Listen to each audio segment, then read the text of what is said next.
Hello, my name is Brandon, but you can call me Big Z, and today I'm talking about 10 of the best, lesser known horror movies from the past decade. So this is kind of a companion piece to my other video, where while I was figuring out what movies I wanted to do, there are a lot of movies that I absolutely loved, but that didn't quite fit the other unknown category, where these films have had theatrical release, even though a lot of people may not know about them, but most horror fans have probably heard of these films, they probably watched them and probably loved them. But if there's a lot of people that probably hadn't even heard of them, and they're some of my favorite films, so I thought I would like to talk about them. So we'll start out at number 10, which is Green Room. We gotta go. And we die. The longer we wait, the surer that is. Is that a pep talk? Just grab some shit, get ready to run. Here we go. Green Room is a film released in 2016, and it stars the sadly late Anthony Yelchin, I believe his name is. But it's a really fun slasher, action horror flick. So the setup is that there's this band, and they're a punk metal band, and they are kind of going across country doing a tour, and going a lot of low places, but they're not very popular. They're not. It's tougher. I guess they're in the indie scene, but it's tough to get a good gig. So they go, and this one person that says that he has a cousin that could get him into this bar, and they a club, and they go to it, and it turns out to be skinhead club. But they decide that they're getting paid some money, and they're there already, so they might as well play. So they start out with a song called pretty much making fun of Nazis. And the crowd is not very happy about that, but afterward they kind of they go and play more songs. Then they're still, even though they're skinheads, they're still metal fans and punk fans, so they warm up to them. But they're the opening act for this other band. But then after they're done, the one person left their phone in the green room. So they're getting ready to leave, but then the one person has to run back to get their phone. And they go in, and the lead singer of the headlining band has murdered this chick. So that sets off a series of events where the owners of the club, they lock him in this green room while they try to figure out what to do. And best of all, Patrick Stewart comes in, and he's this Nazi skinhead, the leader of their gang, these drug dealers and horrible people. But he still has that voice. But it's really kind of interesting. But he tries get them to come out and to just forget about it. But things start going worse and worse. Then it eventually becomes a bloodbath. It's a lot of fun. It's really a lot of gore, a lot of it doesn't pull any punches. But the only thing I will say is that sometimes the people act pretty stupid. When I watched in the theater, I audibly groaned a couple times. But that they have to move it along. They have to, some people have to act stupid so that they can die and they can move on the story. But I would definitely recommend it. It's a crazy film. Next at number 9 is Goodnight Mommy. Ist anders. Ja, wie würdest du dich fühlen, wenn du von so einer Operation zurückgekommen bist?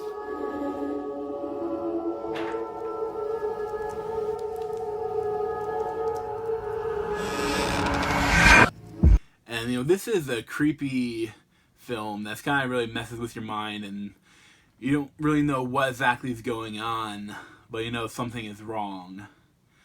So one interesting thing though is that there are really only 3 characters in the movie. a mom and the two twin sons. And the actual, when I was looking at this, putting it together, I looked at the actors and I was like, they all had the same name. So this actually is their mom and her two twins. So that's just kind of an interesting aspect for the movie. But basically, the mom is after surgery, and she has some sort of plastic surgery work on her face, and she's wearing this whole get up where her whole face is bandaged, and the kids think that this isn't her mom. Like someone has this a doppelganger, someone else that's pretending to be their mom, and shenanigans ensue. I don't want to spoil anything, but but there are a bunch of plot twists and different angles and who's telling the truth or what's the lie, what's real, what's not real, and I had a lot of fun with it. The only thing I will say it is in German, so there is subtitles, but there's not too much dialogue, so I think you enjoy it even if you're not a huge fan of subtitles. Next at number 8 is The Guest.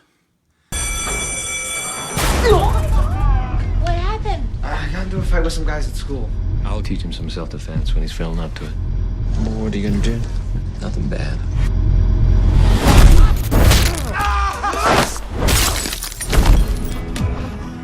For the damages. Never let anyone pick on you. Here, you keep it. And this is not as much of a horror film, more of a thriller, a little bit of a slasher flick, at a certain point. But I had a lot of fun with it. I really haven't heard that many people talk about it, and it's really a great film. So it's basically the setup is, what if Jason Bourne was an insane maniac? That's pretty much what it happened. So, the setup is that this family and they lost their son in the war, but this guy comes and visits him and says that he was their son's best friend, and he kind of ingratiates himself in their family, and he lives with them for a while, they might get back on his feet and help them out with stuff. And it seems really nice. He's handsome, he's nice, and they knew his son. But something starts to go a little weird, where the other son of the family, he's being bullied, and he comes up and he helps them and just knocks them all out horribly. And so you think there's something he's not quite right, but for some man, it might just be a badass. He's trying to help his best friend's little brother. But more things start to go wrong, and the government is looking for him, and the shit kind of hits the fan. So it's a lot of fun. I definitely recommend it. I found that it'll be a little reminiscent of Drive. But it's from the same director as You're Next, and the main actress is the one from It Follows, both movies I'll be talking about later. But it's a great movie that I definitely recommend. I had a lot of fun with it, and I think other people would really enjoy watching it too. At number 7 is the movie Drag Me to Hell.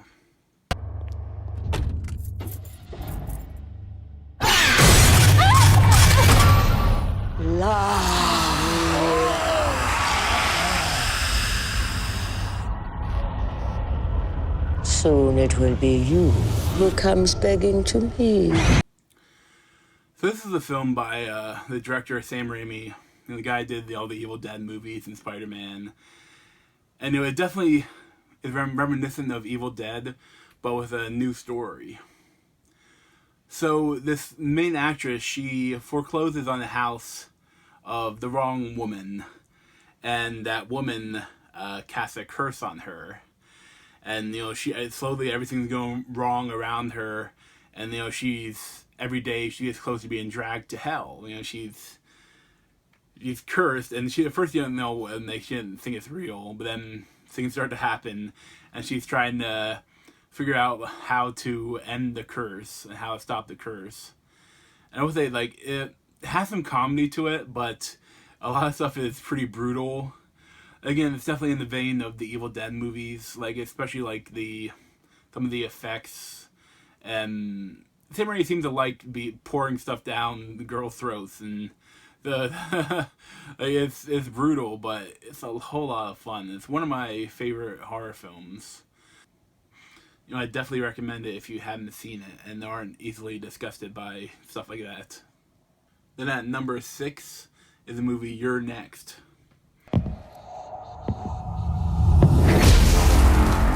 This wasn't a random attack.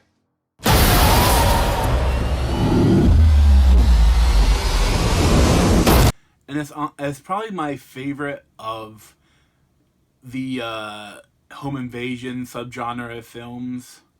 And I really think, especially the first, the Purge film, takes a lot from this movie, like a lot, like almost a straight up copy of it. But not a copy, but very similar. And it's a great film where, so many times, like in a lot of horror thriller movies, like the final girl is kind of only the final girl because everyone else is dead, and she has to overcome the challenge and defeat the villain. But in this one, right from the beginning, the first time like things start to go wrong, she is a leader. She is a badass. She tries to get everyone organized and try to help everyone survive and kill all the people that are attacking them. I love that. She is not weak. Like, sometimes that, like, you get upset at people when they have a chance to kill their attacker. Instead, they hit him once and then they run away. Not her. She will bash the guy's skull in. She's not going to let them leave. Like, and get a chance to kill them again later.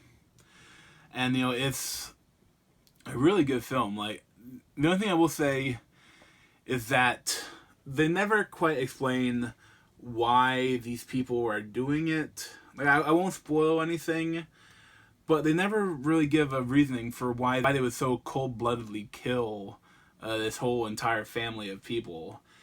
And I mean, they give a little bit of explanation, but I don't really buy it at the same time. Again, I won't spoil, but I think they could have done a little bit more of a reason why they're doing it. But still, if you haven't seen it and you're up for like an action thriller like film, it is.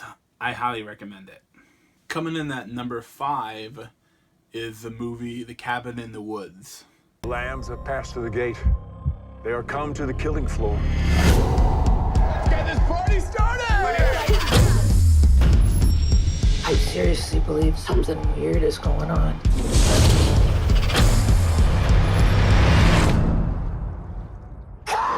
And this is an excellent film that's really a love letter to the horror genre.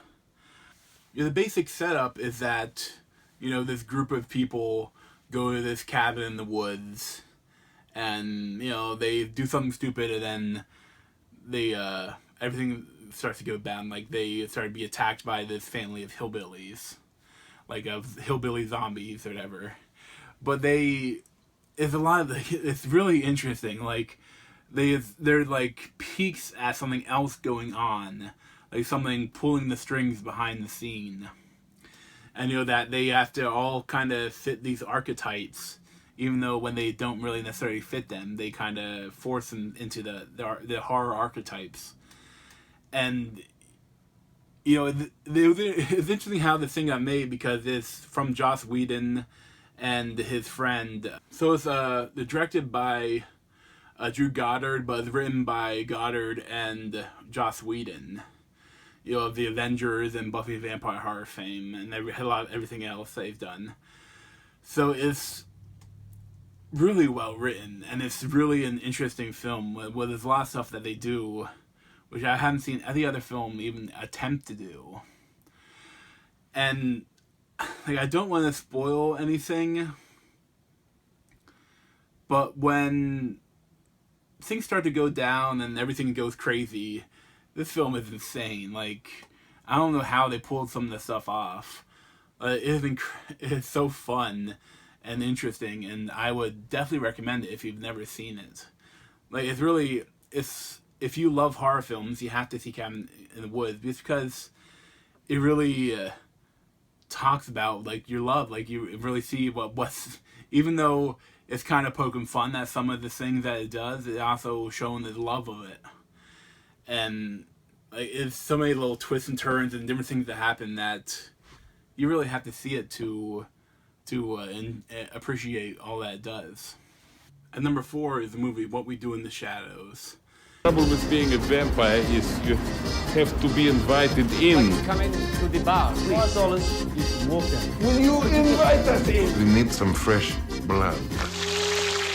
Hi, my name is Nick. I've been a vampire for 2 months. And now this is more of a comedy film, but definitely has a horror aspect to it. So this it's a mockumentary about this group of vampires as they get ready for the ball, the yearly ball party they have with all the other vampires and zombies and people like that. And the mockumentary like really looks at them and gives an interesting angle for it, though, that the humor is very like a little cringy, a little awkward, but again it's from the people that created Flight of the Conchords. And the director is actually he's the one that's directing the new Thor movie, Taika Waititi. It's from New Zealand, and it's so funny. Like there's so many lines, it's so quotable, and it's really an enjoyable film, like really laugh out loud film. And even though like there's some horror aspects comes in where they like they're vampires, so they drink blood. Well, the one tries to be nice about it, so he wants to have them their last night be the best night of their lives. But at one point they're talking, he starts putting out like paper towels on the couch because he's about to bite her neck, and there may be some blood on they don't want to get on the couch. And then he hits an artery and it goes everywhere, and it's like gory, but it's incredibly funny. I would highly recommend if you haven't seen it. I mean, like if you don't like mockumentaries, you may not love this, but I love mockumentaries and I absolutely love this film. Like there's so many like cool things that it does.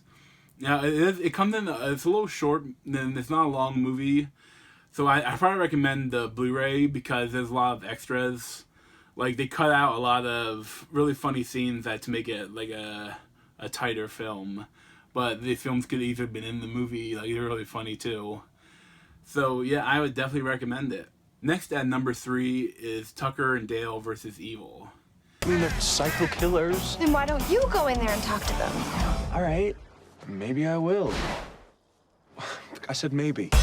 Dale, what are you doing? Digging a shitter hole. You mind if I help? He's making her dig her own grave. There's no rules out here. It's us against them. Oh, good, look, your friends are here. And this is again a comedy horror movie. It's actually one of my favorite subgenres. I love comedy and I love horror, and I love when they're meshed well together. And this movie does it really well. So the setup is so many of the slasher films, they have these these hillbillies, these rednecks that are murdering people, and that honestly most rednecks are nice people. So what happens when these group of college kids come into say this cabin in the woods, and they meet these 2 rednecks, and the rednecks want to say hi and be nice to them, but they come off as a little creepy, a little scary. So then they find out they're kind of living in the cabins relatively close to each other, and they meet a couple more times, and they think that these rednecks that are following them are planning on killing them. And then what happens is if they decide to run or they decide to fight, but then they don't, they're pretty stupid, and they start killing themselves accidentally. And that's like the funniest bits in the movie is where Tucker and Dale are kind of like the victims while these college kids are dying, and they're like, this must be some sort of death pact. They're killing themselves right and left here. Like it's a really interesting take on, you know, that trope of horror movies. And, you know, it is brutal too. Like, there's a lot of, like, the death scenes are really crazy. And, you know, it's such a good film. Like, I absolutely love it. It's one of my favorites horror films. Like, it's just so good. Everyone should see it. Like, even if you're not generally a fan of horror films, there's enough comedy that you probably enjoy it. Although it is a little gory. But you gotta check the movie out. It's just such a good film. Then we have number 2, the film The Babadook. You alright? Yeah, no, I'm fine. You don't have to be fine, you know. Just a bit stressed at the moment. All children see monsters. Not like this. I want to report someone stalking me and my child. And, you know, this is an indie horror film from last year. And it's had a bit of a drama to it. But it's a lot of, like, it can be taken so many different ways, the film. Like, whether this really is this haunting going on, or whether it is this all the mother's, like, depression. Like, there's no clear answers, like, even at the end of the movie, what this is. But it's so well done. Like, I really think it deserved to be mentioned more in the awards of last year, even though she was nominated. But, I mean, she had no chance of winning, the actress. And, you know, what's great is so many times in movies, like, the kids can be really bad. Like, the acting for the kids can be horrible. And you kind of hate the kids. And this film really embraces that. Because this kid is a pain in the ass. Like, he is horrible. And, like, as the viewer, you almost think, you know, just kill this freaking kid. Even though it was horrible. But they do it so well as to get the viewer of the film to not like her kid. And you really kind of... But then she's a mom and she doesn't want to kill him. She doesn't want to hurt him. But this thing's going on where you don't know what's happening. And, you know, she has to come to grips with it. So it's set up, you know, while the mom is... Like, she's... the dad's driving her to the hospital, getting ready to give birth, and they in the car crash, and the dad dies. So she has to raise the child on her own as a single mother. And, you know, it's a kind of like a slow descent into madness. But it is scary. Like, the Babadook, like, some of those scenes are, like, kind of terrifying. Like, there aren't too many, there's a little bit of jump scare, but not too much. But it's more just, like, horrifying, like... It's really well done. Like, it's scary. And, you know, sometimes it's a little slow, but, I mean, if you can, and not everyone will love the film, but personally, I absolutely loved it. Like, and it's really held up watching it again. I really enjoyed it. So I definitely recommend it. Finally, at number 1 is the movie It Follows. You're not gonna believe me, and I need you to remember what I'm saying. This thing, it's gonna follow you. Somebody gave it to me, and I passed it to you. Wherever you are, it's somewhere walking straight for you. And I absolutely love the film. I saw it in the theater multiple times, and it is just so good. Like, it is a really beautifully made film. Like, the cinematography is so interesting. And it's really a very dreamlike film. So the basic setup is that the main woman, she receives a sexually transmitted haunting. So basically, they never explain exactly what it is, but it's transmitted whenever you have sex with someone, and then it keeps moving on to the next person. But if that person dies, it goes back to the person beforehand. And it all does is it follows. And it can turn it. It can be anything. It can be anyone. It can all do it, but it slowly walks. It's kind of the trope of slowly walking, but it's like it never stops. Like, it'll never stop following. And the only way to get rid of it is to pass it on to someone else. But then it could always come back to you again later, and it's horrifying. Like, and I really like that dream the dreamlike quality to it. It really is like a a nightmare. But also, like, so much of it, like, you can't really tell what even decade it is. Like, it seems modern, but other stuff seems like the TV is like decades and decades old, and they're watching old movies on it. But then the one friend has this like an e-reader or a cell phone that's like this clamshell that like nothing exists like that. Because nowadays, one of the easiest ways to date a film is to look at what kind of cell phone they're using. And you can't do this with this. They actually like created the cell phone that she's reading, or she's reading a book on, and that, so you can't. There's nothing saying like when exactly it is. Although, like, it's set in Detroit, and Detroit's really run down, so you think it's more modern. But I mean, some of the stuff like is they go for like extra creepy, like, but sometimes instead of just following, they'll be like standing on the house watching. And I think some of the stuff is almost like more for the effect. So many good things about this film, and it's really one of my favorite horror films ever. Like, and it holds up to multiple viewings, and it's just so creepy, but also so beautifully, like, so many shots of it are so amazing. Like, sometimes they do like they circle around the people talking. Then you'll see someone in the distance walking closer each time they come around the window. And, is that person the thing? Is that the thing that follows? Is it following them right now? Or is it just some random person? And it's brutal. Like, when it kills people, like, it's not exactly, they don't really say how it kills people, but it seems like it kind of breaks their spine over, like, I'm going to say it kind of screws them to death. Almost. It seems like it. And, it takes forms that will scare you, like your dead father, or your family members, your best friend, your boyfriend, like, or just random people, like some really creepy, really tall guy just standing there staring at you, you trying to get through your door, or a little tiny kid that crawling through a hole in the wall, or like, it's really well done. And, I would highly recommend it. Like, if you're not a horror fan, even for anyone, like, I really think everyone should see It Follows. Though, I mean, it's not for kids, obviously, but it's just such a good movie. And, that's it. That's my top 10, the best lesser-known movies from the past decade. And they're all excellent, and I hope you watch some of them. And if you do, let me know if you like them. Thanks.